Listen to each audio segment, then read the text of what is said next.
car je n'ai pas honte de l'Évangile. C'est la puissance de Dieu par laquelle il sauve tous ceux qui croient, les Juifs en premier lieu et aussi les non-Juifs. En effet, cet Évangile nous révèle en quoi consiste la justice que Dieu accorde. Elle est reçue par la foi et rien que par la foi. Comme il est dit dans l'Écriture, le juste vivra grâce à la foi.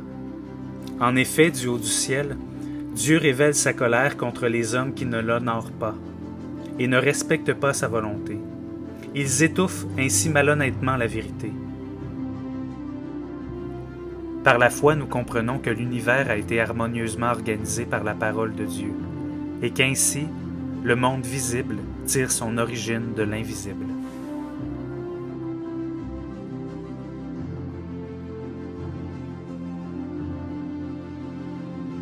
En effet, ce qu'on peut connaître de Dieu est clair pour eux, Dieu lui-même leur ayant fait connaître, car depuis la création du monde, les perfections invisibles de Dieu, sa puissance éternelle et sa divinité se voient dans ses œuvres quand on y réfléchit. Ils n'ont donc aucune excuse, car alors qu'ils connaissent Dieu, ils ne lui rendent pas l'honneur que l'on doit à Dieu et ne lui expriment pas leur reconnaissance. Ils se sont égarés dans des raisonnements absurdes et leur pensée dépourvue d'intelligence s'est trouvée obscurcie. Ils se prétendent sages, mais ils sont devenus fous. Ainsi, au lieu d'adorer le Dieu immortel et glorieux, ils adorent des idoles, images d'hommes mortels, d'oiseaux, de quadrupèdes ou de reptiles. Oui, ils ont délibérément échangé la vérité concernant Dieu contre le mensonge. Ils ont adoré la créature et lui ont rendu un culte au lieu du Créateur, lui qui est béni éternellement. Amen. Bonjour, je me nomme Francis Leblanc, un des enseignants de Credo. Aujourd'hui, on va aborder le sujet de la science et de la foi. Est-ce possible de faire du sens de la science, la foi et la Genèse? Pouvons-nous, en tant que sel de la terre, aborder des discussions avec respect et avec amour sur ces sujets-là? Et devons-nous? Est-ce que c'est plutôt un sujet secondaire ou ça a un impact sur l'Évangile, sur notre connaissance de la parole de Dieu et notre foi en la parole de Dieu? C'est ce qu'on va regarder ce matin. En fait, comment pouvons-nous aborder des discussions sur la Bible, la parole de Dieu, incluant la Genèse, sur les phénomènes scientifiques qu'on voit autour de nous, sur toute la création qui rend gloire à Dieu, puis qui nous dit qu'on a été fait à l'image de Dieu? Comment réconcilier la science avec la foi, la science avec la Bible? Est-ce que c'est possible? D'abord, on peut établir une chose. La Bible est composée de toutes sortes de livres, toutes sortes de styles littéraires. On y trouve entre autres des livres plus poétiques, comme les psaumes, proverbes, cantiques des cantiques surtout. On y trouve aussi des livres prophétiques, comme Ésaïe. On y trouve aussi des livres de type bibliographique, comme les évangiles. Également des lettres, les lettres de Paul. On y trouve aussi des livres de type historique, comme par exemple Un roi et deux rois, les chroniques. Et évidemment, là-dedans, il y a la Genèse, qui n'est pas un livre poétique, un livre plein d'allégories magnifiques. Non, c'est vraiment considéré comme un livre historique. Une autre chose qui est très importante, c'est de faire la nuance au niveau de qu'est-ce qui est vraiment la science. La science, en fait, c'est rien d'autre que d'observer des choses comme il faut, de s'assurer que c'est des observations qui sont répétables, puis d'accumuler ces données-là. Ensuite, tout ce qui est de l'analyse de ces données-là, c'est autre chose. C'est comme un peu lorsqu'on regarde des séries policières puis essayer de résoudre des crimes. Quand la personne qui est une spécialiste pour analyser la scène de crime arrive, elle fait très attention pour ne pas rien changer. Elle prend des empreintes, elle essaie de voir si elle peut trouver des empreintes, si elle peut trouver de l'ADN, si elle voit des traces de pas à terre, toutes sortes d'indices. Là où il y a un débat réel, c'est pas au niveau de la science et la Bible, c'est au niveau de comment reconstruire cette histoire-là avec les données qu'on obtient. Et c'est là où il y a une grosse différence. Donc, c'est plus au niveau scientifique historique que scientifique en termes de ramasser de l'information, faire des observations réelles, parce que personne n'a observé la création et personne non plus a observé l'évolution, puis en fait, probablement personne ne peut l'observer de toute façon. Parce que même au niveau de la théorie de l'évolution, il parle de millions d'années pour que la moindre chose se passe. Entre autres, souvent on nous dit « Ah ben oui, il y a de l'évolution parce que les animaux changent et tout ça », mais il y a une très grosse différence entre s'adapter à son milieu d'une manière tellement ingénieuse versus changer d'espèce. Totalement différent. Mais on ne rentrera pas là-dedans aujourd'hui. C'est vraiment l'aspect de c'est quoi la science? Puis où est le débat? Est-ce que le débat est au niveau de la science? Je pense pas, non. Le débat est au niveau de l'interprétation historique. Je veux pas aujourd'hui amener l'idée que vous devez devenir des spécialistes scientifiques. Vraiment pas. Simplement juste remettre les choses à leur place. Puis si vous voulez avoir plus d'informations, je vous invite, je vais mettre le lien dans le bas, mais je vous invite à aller voir le site création.com. C'est un site fantastique. Oui, il y a beaucoup d'articles en anglais, mais il y en a dans plein d'autres langues et il y en a beaucoup en français. Pour vous faire une idée de comment la création est fantastique, puis comment on n'a pas à rougir dans le domaine scientifique. Évidemment, le domaine est saturé de gens qui croient en l'évolution. Ça, c'est sûr. Puis, ça peut nous faire peur aussi au niveau des discussions. Moi-même, je sais que dans le passé, le problème, c'est que j'allais trop dans l'argumentation puis de gagner mon point. Ici, je parle plus de se faire une idée de la richesse de la parole de Dieu puis comment on veut s'appuyer sur la parole de Dieu. Puis après ça, quand il y a des discussions qui viennent avec des amis, des collègues, de la famille, ben juste de mettre un petit grain de sel, de dire, vous savez, c'est pas une certitude. Moi, je crois en un Dieu qui a créé tout, puis qui est fantastique, puis qui nous a fait à son image, qui a fait une créature extraordinaire. Et voici pourquoi que sa création est extraordinaire. Puis amener juste des petits grains de sel pour que la personne se pose des questions, puis que ça puisse éventuellement, par la grâce de Dieu, amener à une discussion sur la parole de Dieu, sur Jésus. Donc, d'une part, on a des gens qui sont croyants, qui suivent la parole de Dieu, puis qui laissent la parole de Dieu transformer leur vie, qui partent de cette source-là qui vient de Dieu pour éclairer leur manière de voir le monde, leur manière d'analyser les observations scientifiques qu'ils font, les observations de toutes sortes, puis de rendre gloire à Dieu de ce qu'il a fait de si merveilleux, de si extraordinaire. Donc, à cette vue-là, selon ce que la parole nous dit, c'est que la Terre est jeune. La Terre a environ 6000 ans, plus ou moins quelques centaines d'années peut-être. Puis, sur cette planète-là, il y a eu un déluge mondial. La parole est claire là-dessus. D'un autre côté, on a des gens qui voient que Dieu n'est pas dans le portrait. Puis que la vie est arrivée comme ça à un moment donné par une chance incroyable. Dans le fond, il y a plus de chances de voir une tempête passer dans votre cour arrière, puis que tout à coup, après que la tempête soit passée, il y a un Boeing 747 qui a été fabriqué avec le vent, que la chance que la vie soit venue comme ça, puis qu'elle ait évolué dans toutes ces créatures-là. En tout cas, on ne s'éternisera pas là-dessus, mais l'idée, c'est que ça leur prend des millions, puis des millions, puis des millions d'années pour essayer de penser que c'est probable que quelque chose soit devenu quelque chose d'autre, que la vie soit arrivée, on parte de choses simples vers des choses complexes.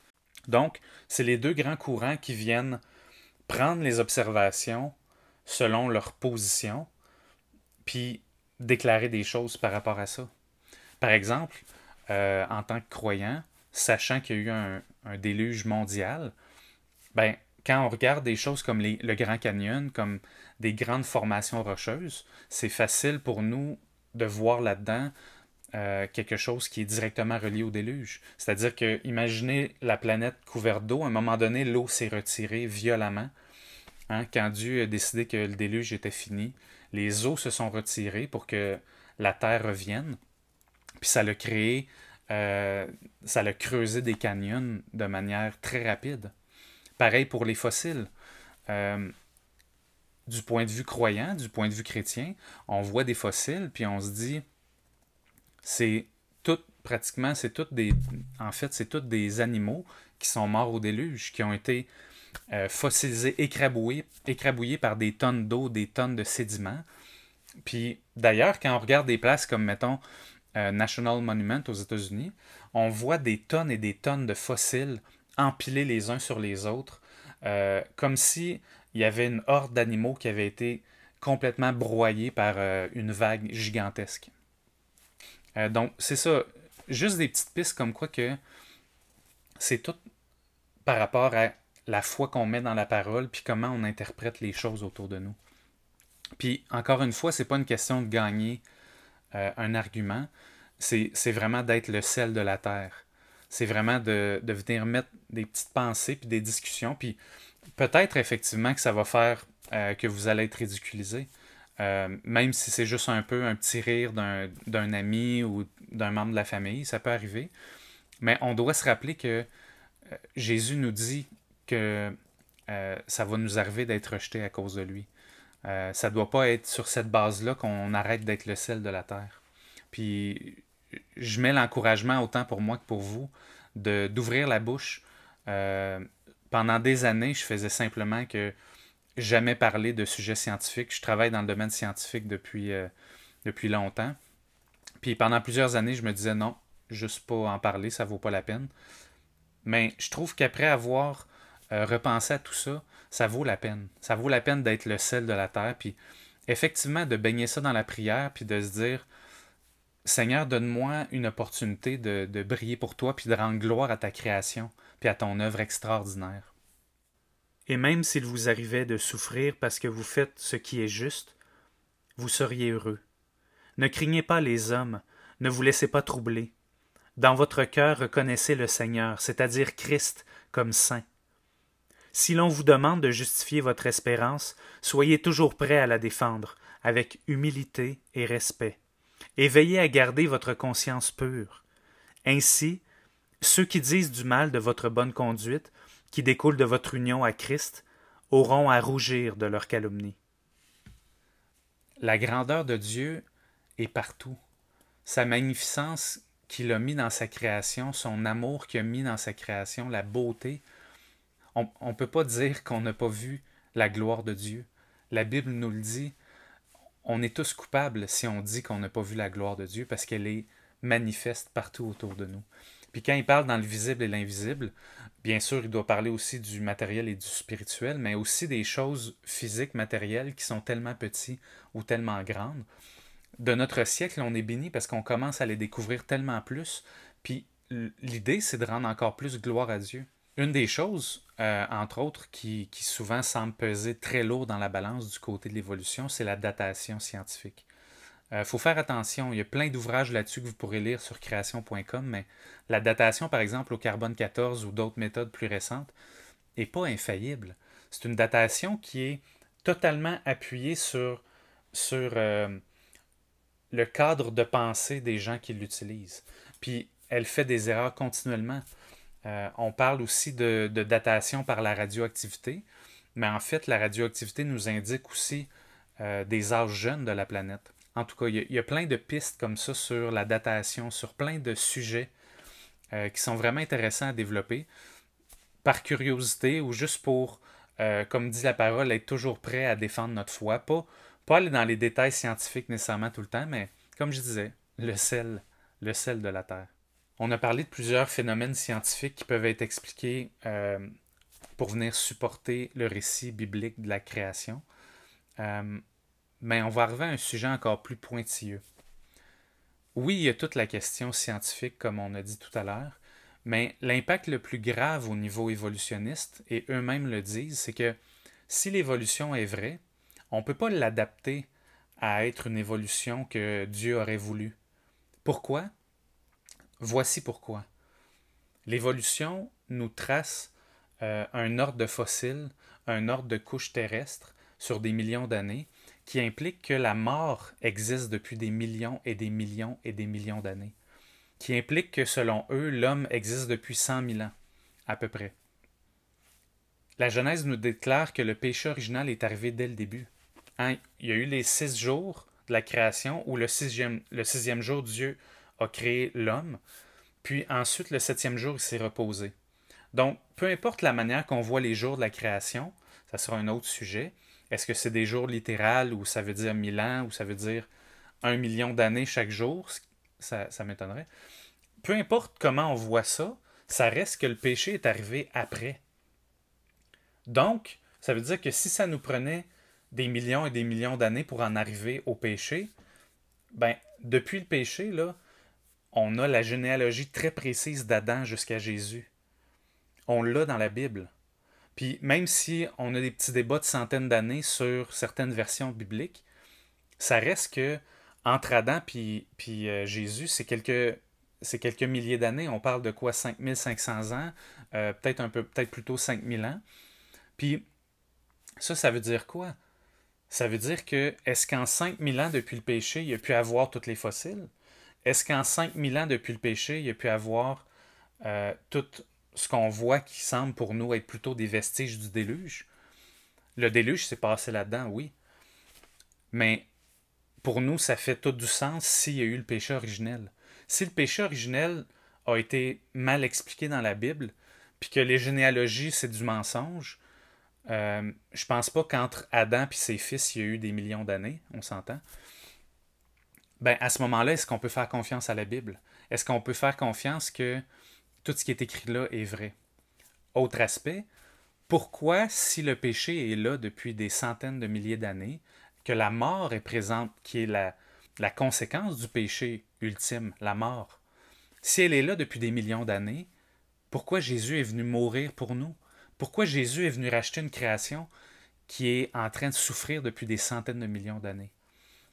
Pas qu'elle a moins de valeur, mais ça fait aucun sens. Que Jésus ait tout mis en œuvre dans la parole de Dieu, ça nous le dit, ça nous explique que la parole de Dieu, l'Ancien et le Nouveau Testament, pointe vers Christ, racheter le péché, faire de nous une nouvelle création, nous qui l'a fait, nous qui sommes la prunelle de ses yeux, qui l'a fait à son image, aurait décidé de prendre un peu n'importe quoi qu'il a déjà créé, faire une grosse giblotte, hein, un gros mix, passer ça dans le blender, puis là, de ça, là, l'être humain, il est là, qui nous ressemble.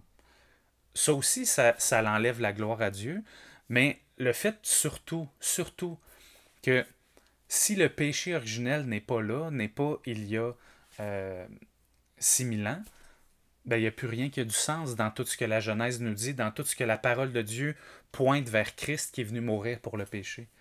Donc, il faut faire attention à comment on interprète la parole de Dieu et comment on l'exprime aux autres autour de nous.